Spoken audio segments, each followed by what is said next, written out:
kung natalo ng bagong tagapagligtas sa mga kawal ko.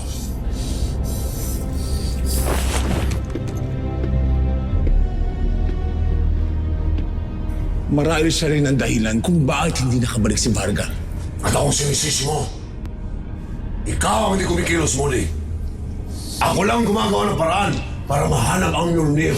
Dahil doon ang pinangako mo sa akin! At tinutupad ko ang aking pangako.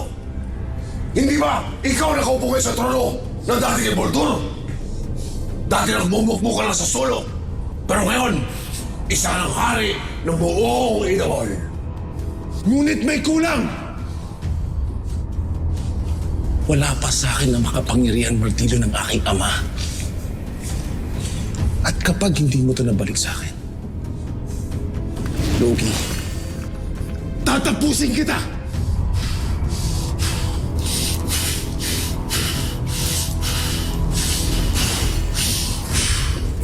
Unahan mo na kita. Anong sabi mo? Nakikiusap ako, mahal na hari. Bigyan mo pa ako ng konting panahon.